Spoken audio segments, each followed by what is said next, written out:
Good afternoon, viewers.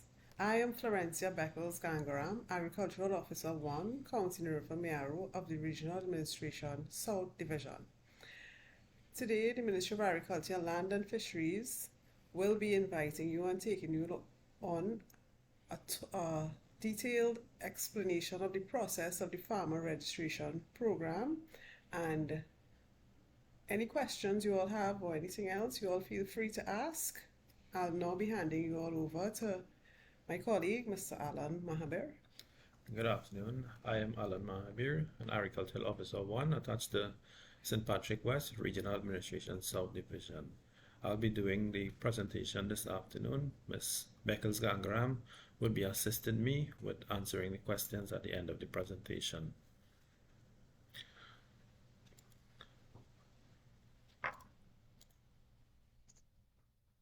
Okay, so good afternoon again. As I said, we will be doing the farmer registration program. So at the end of today's presentation, we should be able to understand who can register, what is needed for registration, the types of registration cards, when to register, where to register, and as well, why to register. Who can register? All citizens of Trinidad and Tobago, as well as companies registered within Trinidad and Tobago. For individuals, you should be at least 18 years and over, and as well farming on at least 0.05 hectares of land. That's really equivalent to one lot of land. A tractor owner can also be registered within the system, as well as vendors, and we'll delve into that a little later on. What is the need for registration? What is needed for registration? Original and copies of your national ID card or your passport bio data page. Original and copies of all land tenure documents. Your most recent land tax receipt, as well as 2 recent passport size photos. So there are different types of registration cards that are issued by the Ministry of Agriculture, Land and Fisheries. The first one would be the green farmer registration card that most of us will be accustomed to. That's valid for 3 years. Then there's the farmer registration card that's beige in color. Many persons refer to it as the buff card. This card is valid for 1 year. We also have a registration card that's accessible to tractor service providers. This card is valid for 3 years. We also have a vendor's card, which many refer to as a trader's card, that's valid for 1 year. This is for persons who are trading in agricultural produce. So what is needed for registration? For a green card, privately owned parcel of land, the original and copy of the deed, original and copy of your most land tax payment, which would be 2009, as well as 2 passport size photos. And we have a picture on the side here which would show you what farmer's card would look like, the green. Then we have for state agricultural lease land, again, original and copy of your state agricultural lease, original and copy of your most recent rent receipt, and 2 passport size photos. Again, with green cards, you may be farming a parcel of land that's privately owned, but you have permission to use this parcel of land. So the requirements that we would need there would be a copy of the landowner's national ID card or a copy of the biodata page of landowner's passport, a copy of the most recent land tax receipt or certificate of assessment. Land tax receipt must state the current owner's name, a sworn affidavit from the Justice of Peace or Commissioner of Affidavit granting permission for at least 5 years to farm that parcel of land, as well as 2 recent passport size photos. Now, we may have persons who may be renting privately owned parcels of land. is similar to permission to use a parcel of land, in that you would need to have a copy of the landowner's national ID card or a copy of the biodata page of the landowner's passport, a copy of the most recent land tax receipt or certificate of assessment. The land tax receipt must state the current owner's name, a rental agreement and rent receipts, and 2 passport size photos of the persons who's going to be applying for the card. For businesses, agricultural business enterprise or companies that are involved in agriculture, a business enterprise that's registered within Trinidad and Tobago, you must have the certificate of incorporation, a memorandum listing the board of directors, deed or copy of authorization letter granting permission for 5 years to use a parcel of land for agricultural purposes. This is if the business isn't owning that parcel of land. Most recent land tax receipt and a VAT registration certificate, only if the business is registered for VAT. So just a little insight here with respect to sworn affidavits from the Justice of the Peace or Commission of Affidavit. The requirements that are needed: the name of the landowner, their home address, and national ID card must be stated on the sworn affidavit, as well as the name of the applicant to whom permission is given, the farm address, the size of the parcel of land which permission is being given, and the length of time which this permission is being given, at least 5 years. So, as I would have mentioned before, there is a buff card or a beige colored card, and what is needed for registration.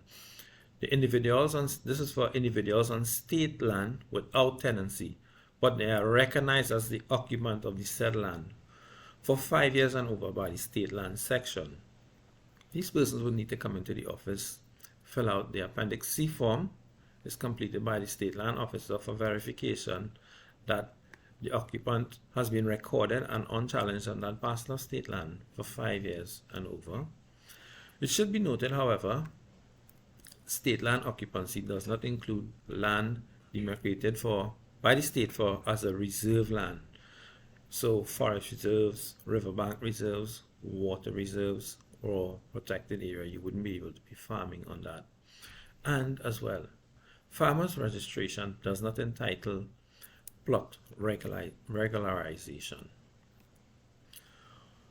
As I would have mentioned before, there's a farmer's card that's available for tractor service providers. These will be persons who are providing tractor services but don't have land tenure. The tractor service provider is not linked to land tenure. What would be required, however, would be letters from 5 farmers attesting to tractor services being provided by the tractor owner. The tractor services that could be provided will be brush cutting, plowing, rotavating. We also need to have proof of ownership of the tractor. The proof of ownership would be the certified copy of that tractor. The applicant will also be required to bring in 2 recent passport size photos as well. So many persons might be trading in agricultural produce, and they are required as well to have a card to trade within this agricultural produce, to be able to transport their produce and be conformed to the Pre-Deal Larceny Act. This is the only card that you would need to have a $10 application, which is paid at the District Revenue Office. And once you pay that application, you could come in. Well, you need to come into the office and indicate that you are going to apply for a vendor's card. You would go to the Revenue Office, pay a $10 application fee. We would fill out the form.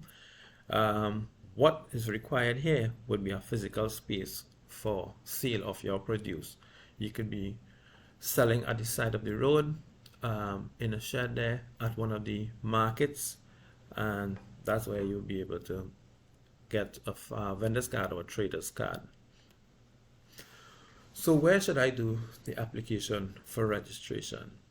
The application should be at the county office closest to where you reside, not necessarily where you are farming.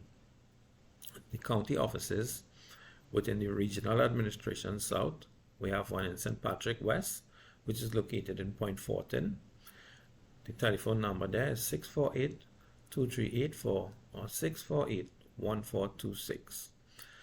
St. Patrick East, this office is located in Ramjat and Trace in Pinal. The numbers there are 647-8460 or 647-1167 or 647-4451.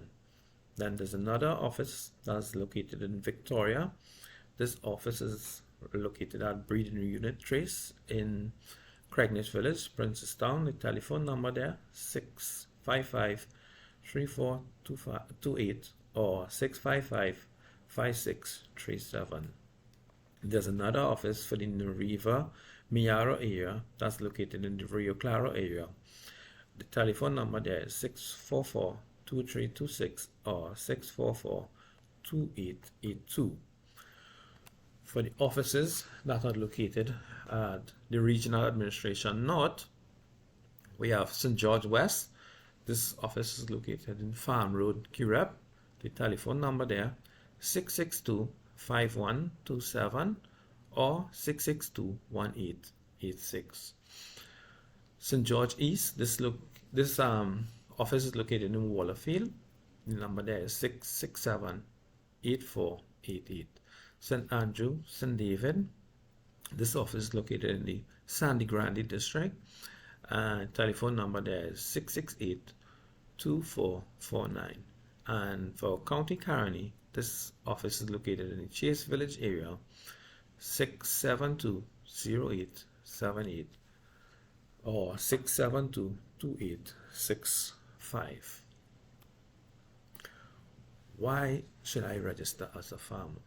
Well, once you register as a farmer, you have official recognition and legitimacy.